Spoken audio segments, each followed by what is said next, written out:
On the surface, we see poker as a battle of wits and wagers. We take great pleasure in outmaneuvering our opponents, but is winning really measured by the number of victims we claim? At its core, poker is a game of zero-sum investments. For one player to profit, another player has to equally lose.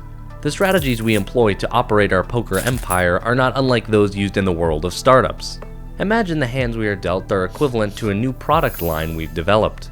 If we want to scale into a profitable business, we need the capability to take our best products and replicate them over and over again. This requires capital and a bit of patience. As the financer, our role is to optimize the capital by first and foremost investing in the strongest products, the softest markets, and the most profitable strategies. Or in this case, strong starting hands, soft games, and poker study. Secondly, we must manage the overall risk of the company.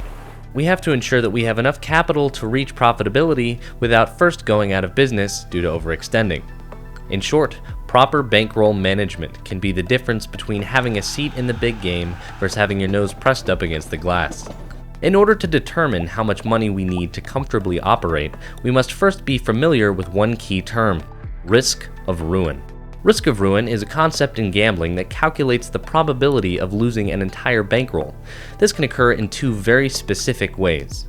Number one, continually increasing your bankroll's risk after wins, but not decreasing this risk after losses.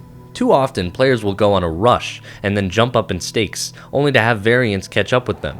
If pride prevents them from going back to whence they came, the fate of the gambler's ruin is inevitable.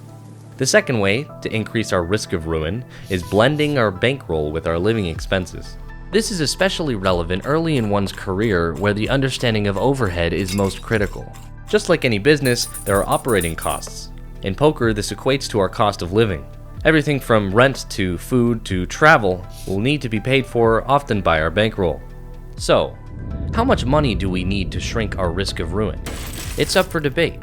Because live poker is slow and therefore volatile, tools like variance calculators are less helpful than they would be in a more stable environment, like online.